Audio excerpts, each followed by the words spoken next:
Hello, I'm Ed. I'm a director at Faith in Kids. I'm Amy. I'm a resource writer at Faith in Kids.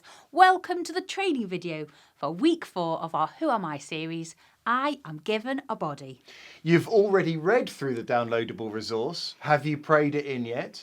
This training video won't walk you through preparing the lesson. Instead, we just want to share some of the bumps, surprises and learnings we've taken from teaching this session to children. Gemma is 10. She feels like she doesn't fit in.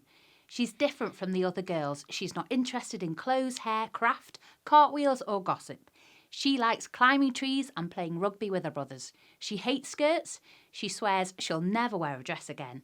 Her body seems different to the other girls. She's chunkier. The boys call her fat. She thinks it would just be easier if she were a boy.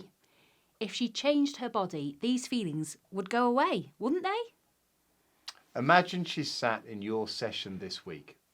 We want Gemma to leave knowing her body is God's carefully chosen, handmade gift for her to enjoy. She's free to like what she likes. She needs to know that every cell of her body is female. No one can change that. We want her to trust God with her body. Our prayer is that this lesson could help children like Gemma hear what God says about their bodies louder than the voices of our culture. God has given her a good body. We're in Psalm 139. King David is singing praises to God about his ordinary body, a body he has misused sinfully, a body he knows isn't perfect, but he still says it is fearfully and wonderfully made. That's why the truth that changes me is God carefully made each of our bodies wonderfully as a gift to us. Our culture has a difficult relationship with our bodies. We can overvalue them, looking beautiful, zero fat, not a hair out of place. We can feel ashamed of our bodies, endless diets, hating mirrors, wishing we were taller. Or we can think our bodies dictate everything. If we have a female body, we must love baking, and a male body means we should enjoy rough and tumble. As Christians, our bodies have huge value because they are God's gift to us. Our bodies do tell us something about our identity. We're partly defined by our bodies. In particular, we are made male or female. So Faith in Kids looks like children who value their body as a precious gift from their loving Father. We're now going to guide you through this lesson's teaching time. So if you haven't already read the lesson or you need to read it again, press pause now on the video. What are you still doing here? Off you go. Are they back yet? They might be. Okay, they're back. Welcome back to the section that we like to call Points, Problems and Distractions. With over 8s, there are a lot of issues you could talk about in this session because bodies are a hot topic. You could talk about disability, body image, gender stereotypes, gender identity. Remember, keep the main thing the main thing. Don't lose track of the single place you are taking the children. Your body, God's good gift. Don't lose sight of that. If you do nothing else, make sure they leave knowing that. With the under 8s, teaching time has a moment to talk about the differences between boys' and girls' bodies.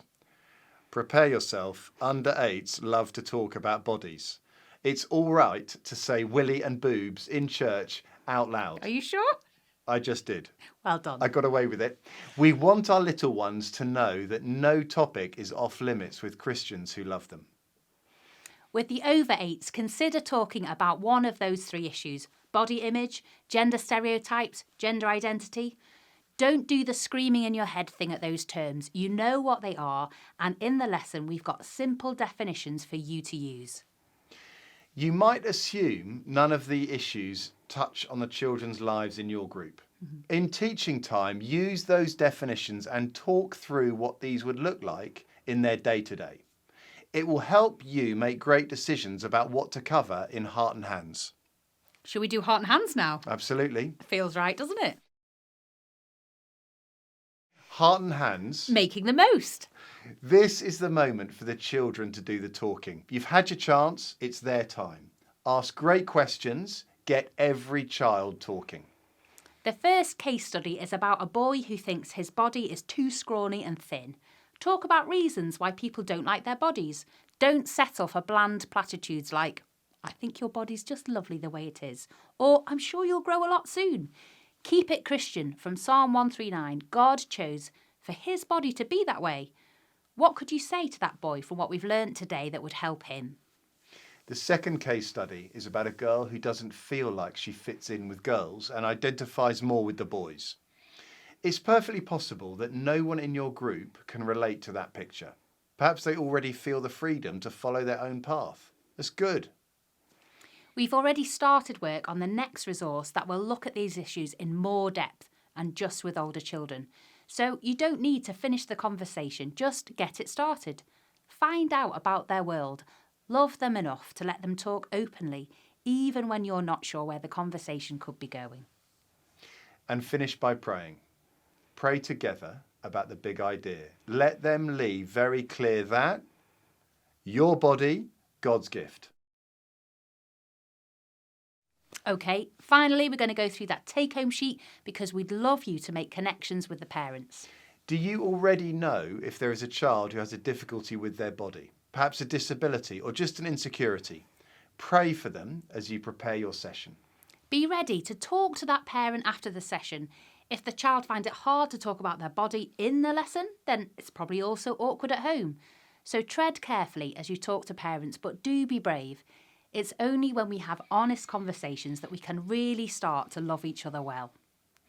There's a problem with a training video.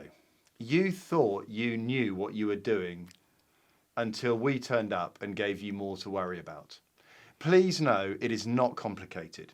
You trust Jesus, you love the children in your group, you want good for their families, and you know the Spirit will work through their best efforts. That's all.